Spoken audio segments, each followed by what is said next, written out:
नमस्कार, मेरा नाम विमल सिंह। उत्तराखंड में विकास का मॉडल कैसा होगा? पहाड़, मैदान, गढ़वाल, कुमाऊं, जौनसार, इन सब क्षेत्रों में विकास का मॉडल कैसा होगा?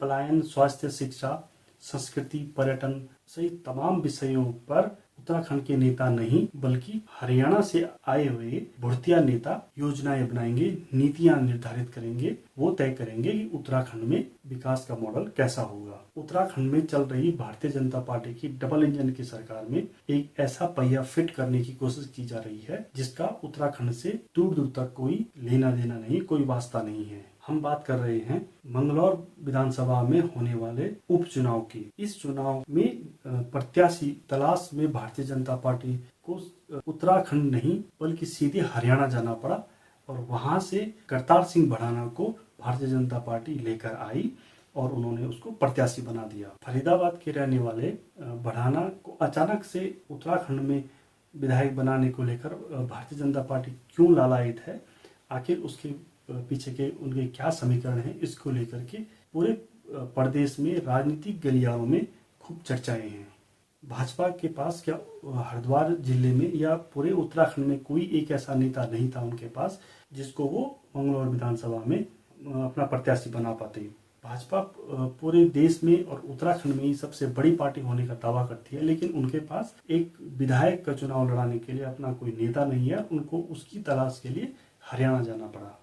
आखिर भड़ाना में ऐसी कौन सी खूबी है जिससे भाजपा इतनी ज़्यादा प्रभावित हुई कि उन्होंने अपने सारे नेताओं कार्यकर्ताओं को, जो उत्तराखंड के हैं, जो हरिद्वार जिले के हैं या जो उस क्षेत्र में कई सालों से काम कर रहे हैं, उनको छोड़ करके वो भड़ाना को सीधे हरियाणा से लेकर के आए। भड़ाना के अंदर क्या खूबियां हैं और उनका जो चुनावी इतिहास है उस पर हम वीडियो में आगे बात करेंगे, लेकिन अभी हम भाजपा के द्वारा जो प्रयोग किया जा रहा है उस पर बात करेंगे।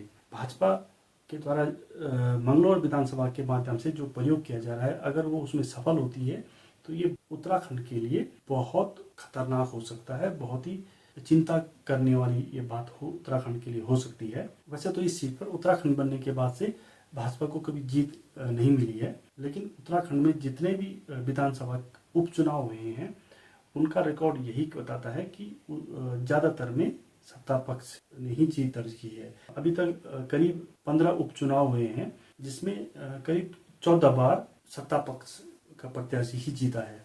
तो ऐसे में इस सीट पर भले ही भाजपा का खाता नहीं खुला हो, लेकिन जो ट्रैक रिकॉर्ड है उपचुनाव का, उससे भड़ाना की जीतने की भी उम्मीदें यहाँ पे बनी हुई हैं।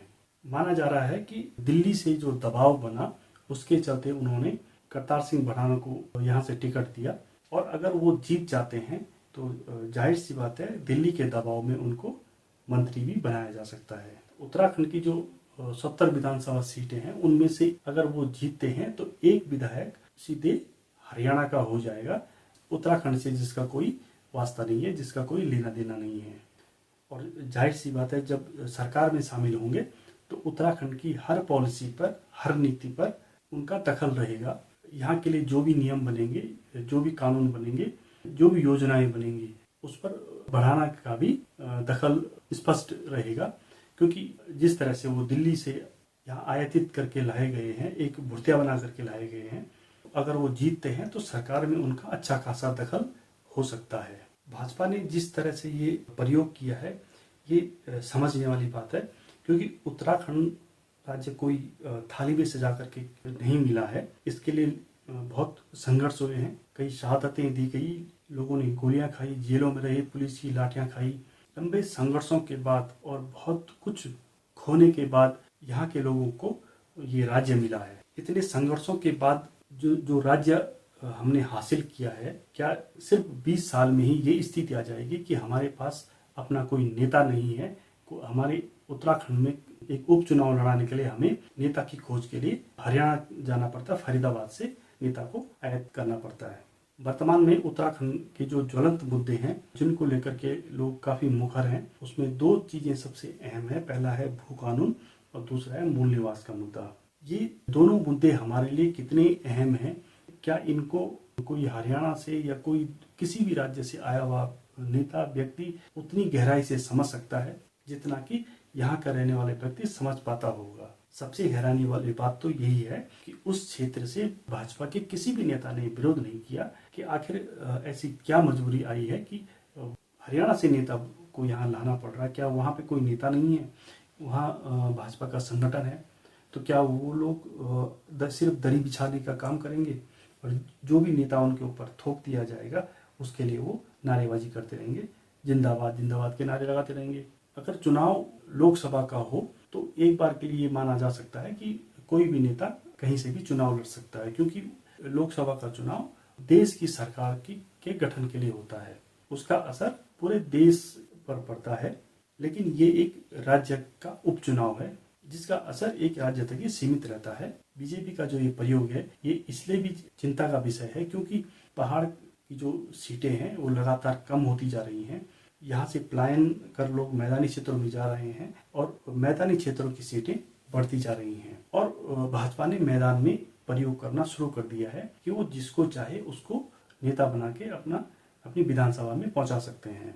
अगर ये प्रयोग सफल होता है तो ये जाहिर सी बात है मैदानी क्षेत्रों की अन्य सीटों पर भी इस तरह का प्रयोग किया जा सकता है और आने वाले समय में अगर परिसीमन होता है तो पहाड़ में सीटें घट सकती हैं। ये स्थिति आई तो उत्तराखंड के पहाड़ी राज्य की जो परिकल्पना थी, जिन मुद्दों को लेकर के, जिन उम्मीदों को लेकर के लोगों ने संघर्ष किया राज्य के लिए, वो सब धराशायी हो जाएगा।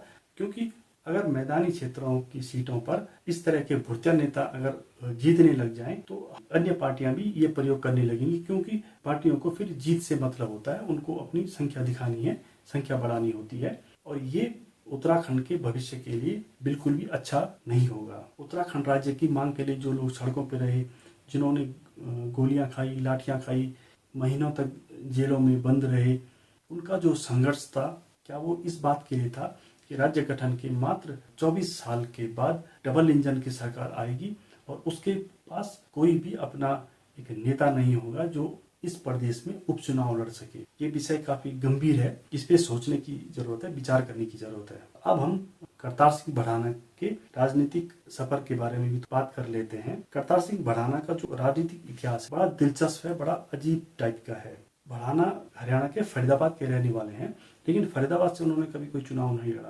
अपने राजनीतिक जीवन में उन्होंने हर तीसरे चौथे साल में पार्टी बदली है और सीट को भी बदला है। भड़ाना ने सबसे पहले 1996 में हरियाणा की समालका सीट से हरियाणा विकास पार्टी के टिकट पर चुनाव लड़ा और जीत गए। इसके बाद 2000 में उन्होंने इसी सीट पर इनेलो पार्टी से चुनाव जीता। 2004 में उन्होंने विधायकी से इस्तीफा दिया और भाजपा में शामिल हो गए। राजस्थान की 2 लोकसभा सीट से वो चुनाव लड़े और हार गए। इसके बाद 2005 में उन्होंने भाजपा में रहते ही हरियाणा की सेना सीट से विधानसभा चुनाव लड़ा, लेकिन चुनाव हार गए। 2009 में उन्होंने बीजेपी को छोड़ा और बीएसपी ज्वाइन की और हरियाणा की बड़खल सीट से चुनाव लड़ा और उसको भी हार गए। इसके बाद उन्होंने रुख किया यूपी का। 2012 में राष्ट्रीय लोकदल पार्टी से उन्होंने यूपी की खतौली विधानसभा से चुनाव लड़ा और विधायक बने। फिर 2014 में लोकसभा चुनाव के दौरान यूपी की कैराना लोकसभा सीट से चुनाव लड़ा, उसको भी हारे। 2017 में फिर ये राष्ट्रीय लोकदल में आए और इन्होंने बागपत विधानसभा सीट से चुनाव लड़ा, लेकिन फिर ये चुनाव हार गए। इसके बाद वो फिर बीएसपी में शामिल हुए और 2019 में मध्य प्रदेश की मुरैना लोकसभा सीट से चुनाव लड़ा, उसको भी ये हार गए। इस हार के बाद वो फिर बीजेपी में वापस आ गए।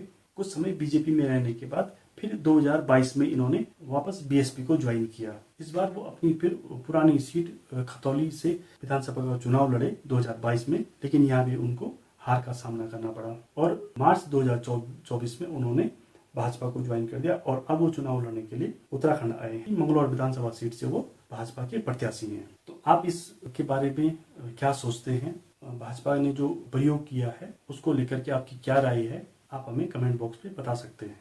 अभी के लिए इतना ही। नमस्कार।